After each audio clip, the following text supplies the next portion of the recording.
Fala galera do sétimo ano, tudo bem com vocês? Espero que vocês estejam bem. Sejam bem-vindos a mais uma aula de arte. Beleza? Estamos na nossa sétima aula de arte após a nossa AC1 nos preparando para a AC2 esse primeiro bimestre.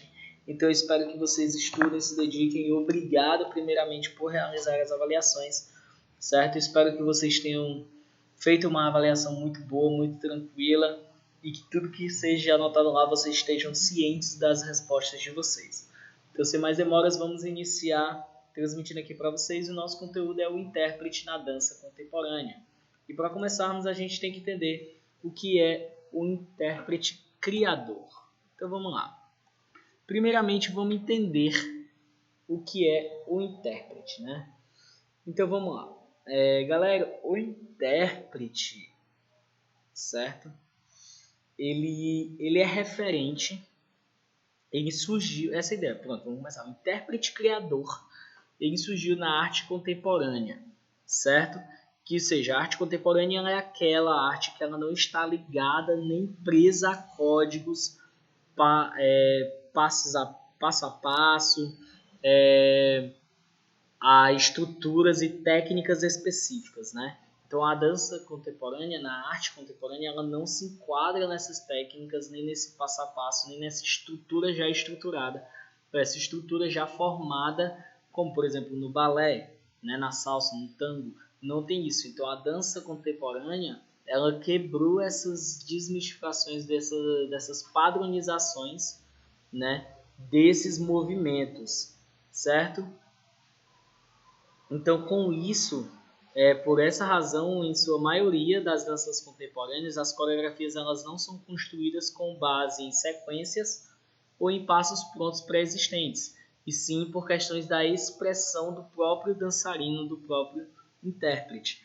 Aí a gente fala, professor, mas o que seria um intérprete? A palavra intérprete, galera, o próprio nome já diz que é a ideia de interpretar, é de você compreender e identificar as nuances, né? Ou seja, as falas, o sentido do texto, né? Intérprete, no caso do intérprete da dança, é você identificar o sentido da dança, ou seja, você vai promover o sentido da dança, você vai pegar a coreografia e vai passá-la, você vai interpretá-la para que o público, os espectadores, consigam visualizar e consigam sentir aquilo que você está sendo passado, ou seja, fazer com que as pessoas também interpretem aquilo que você está interpretando. E entra a ideia do intérprete criador. Galera, o intérprete criador ele veio com uma forma de voltar praticamente... Não, desculpa, eu estou confundindo. O intérprete criador ele veio depois da ideia da arte contemporânea. Até antes da arte contemporânea existia apenas o intérprete. Aí vamos lá, lembra que eu falei nas aulas passadas, antes de nós fazermos sobre a coreografia?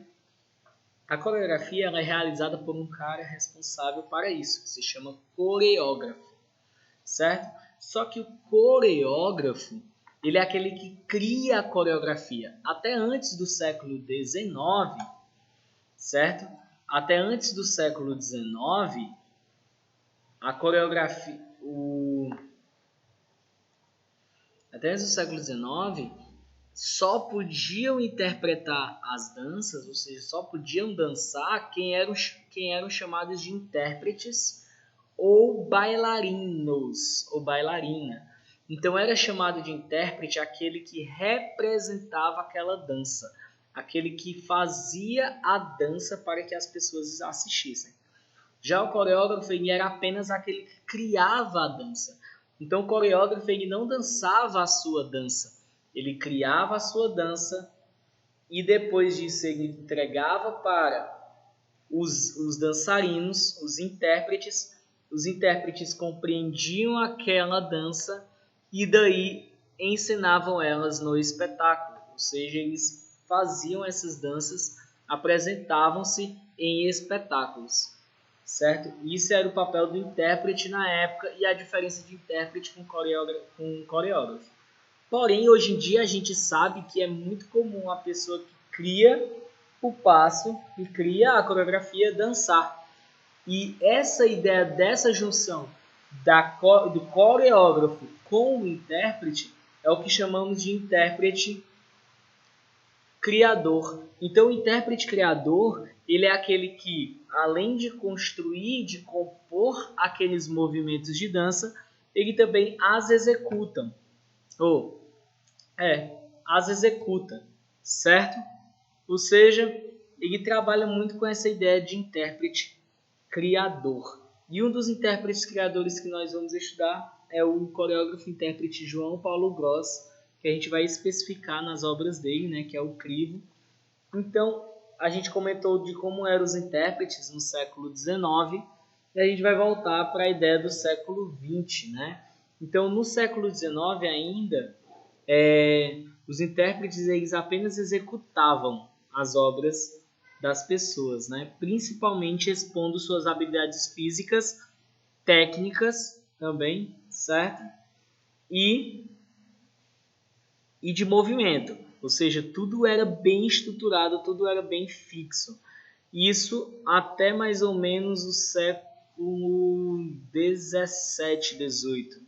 Depois disso, aliás, minto, até o século XIX também, no final do século XVIII para o início do século XIX, que é quando o balé começou a ganhar mais, digamos assim,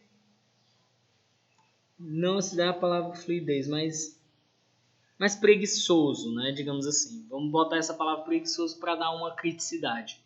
Mais preguiçoso, em vez de fazer aqueles movimentos rígidos, firmes, todos estruturados, o balé começou a ganhar mais leveza, vestimentas mais leves, estilos e formatos de movimentos não necessariamente padronizados, como o balé sempre teve. Beleza? E já no século XX, certo? Com o surgimento dessa dança contemporânea, esses coreógrafos, como eu falei para vocês, eles puderam representar e apresentar e interpretar suas próprias danças, beleza? E a gente vai estudar sobre o crivo, que é uma das danças, daqui só algumas imagens do crivo, não são do crivo, né? Mas aquelas imagens são normais. Não vai ter imagem do crivo. Só vai ter uma imagem da dança do crivo. Deixa eu botar aqui, a dança do crivo. Galera, do espetáculo crivo, o que foi esse espetáculo, né? O espetáculo crivo foi criado pelo coreógrafo João Paulo Gross, certo? E nele junto com o Daniel Calvete, né? São dois, o Daniel Calvete só como intérprete e o João Paulo Gross como intérprete criador, o cara que compôs e fez as danças, né? Então, nessa coreografia, nesse espetáculo crivo, ele propõe uma interpretação de 3 dos 21 contos de Guimarães Rosa do livro Primeiras Histórias, né? Certo?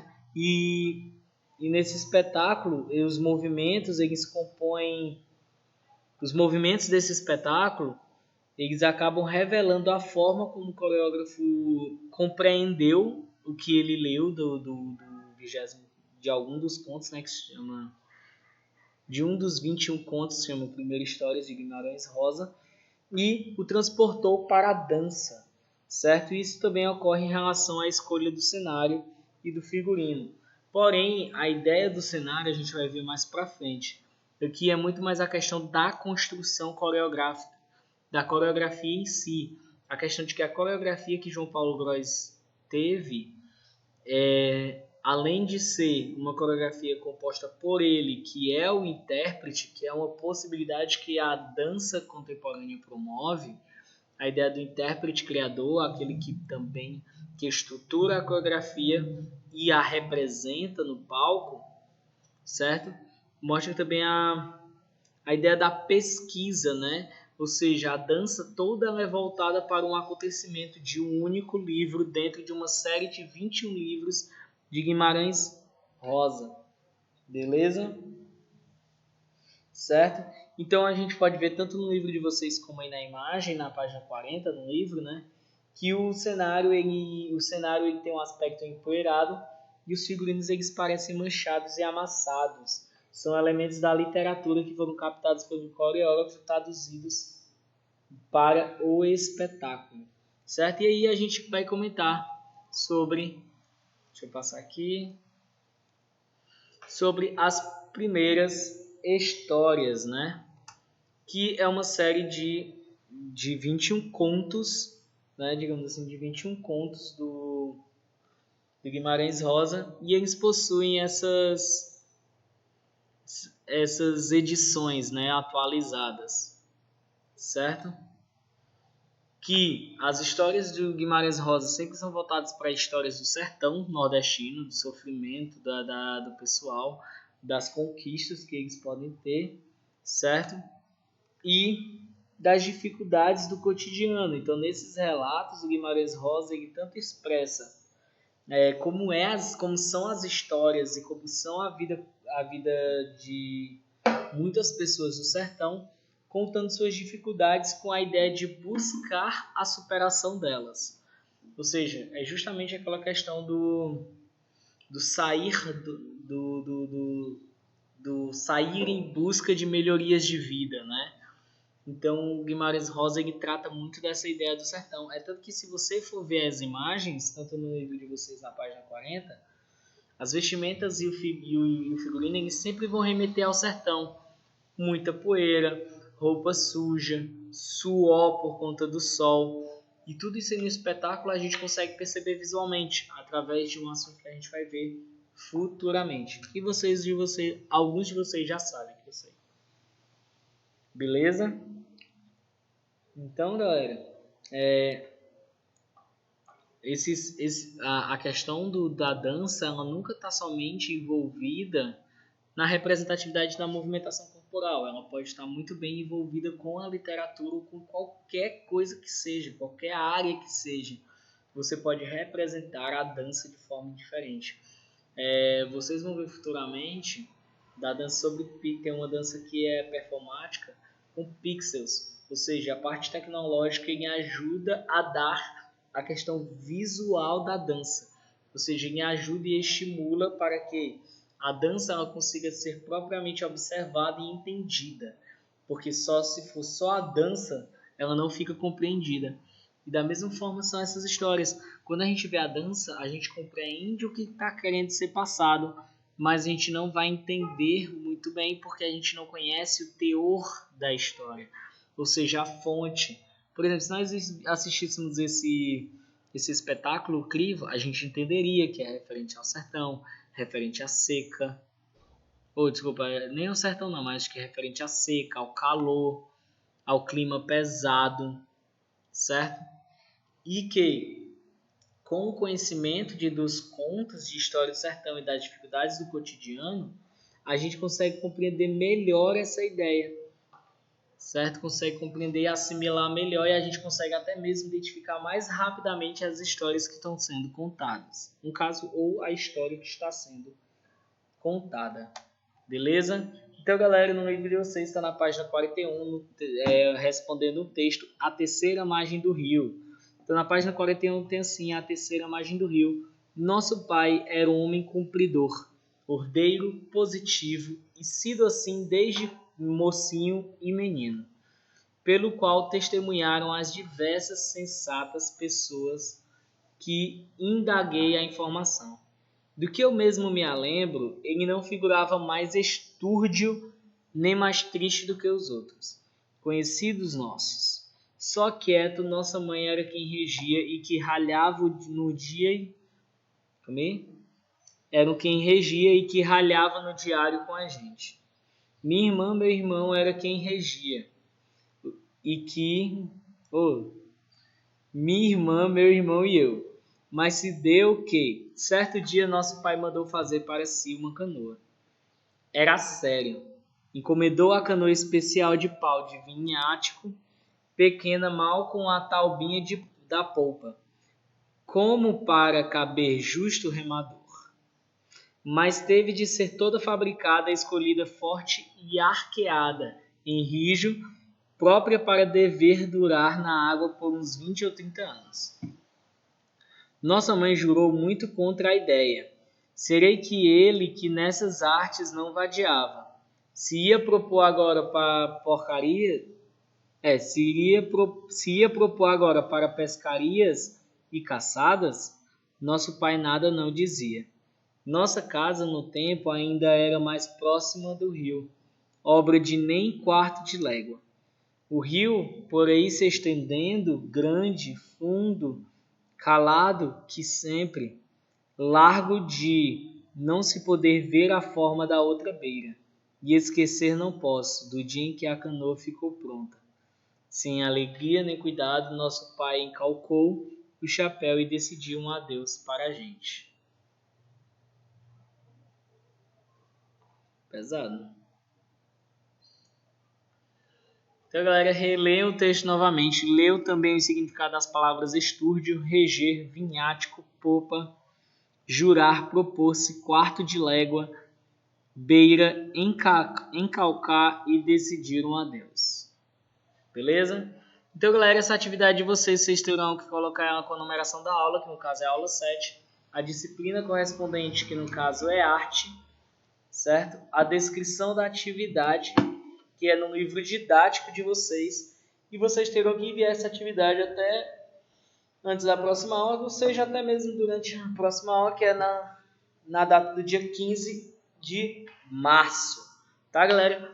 E antes da gente finalizar, comentar com vocês que, por mais que eu não esteja responsável junto com vocês, mas vocês terão que promover, certo? Se eu não me engano, no dia 22, umas apresentações de mágica, né? Então eu espero que vocês estejam se dedicando. Quaisquer dúvidas de vocês, perguntem aos professores responsáveis por vocês, tá bom? Certo? Na próxima aula a gente vai continuar essa ideia do intérprete criador, mas a gente vai utilizar muito a questão da luz, da iluminação e do próprio cenário. Beleza? Então é isso, galera. A gente vai ficando por aqui. Foi uma aula curtinha.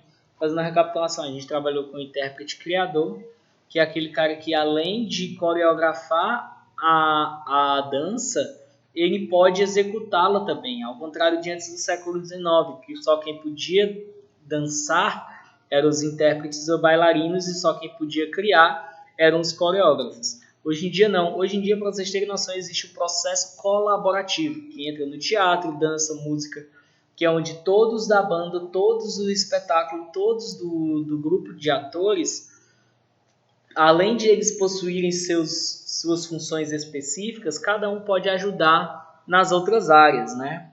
Ou seja, o intérprete criador é que o intérprete agora ele pode criar suas danças e o criador ele pode dançar suas danças. Beleza? Alguma dúvida, galera? Então é isso, a gente vai ficando por aqui. Até a nossa próxima aula. Antes de continuar aqui, então a gente vai terminando essa aula. Então nos siga nas redes sociais, certo? Nosso canal no YouTube, dar aquele like maravilhoso. Nos acompanhe pela Agenda Edu, tá, galera? E não esqueçam da máscara do álcool em gel, que nós estaremos aqui presentes todas as segundas-feiras na modalidade online. Beleza, galera? Então, tchau, tchau. Se cuidem, valeu!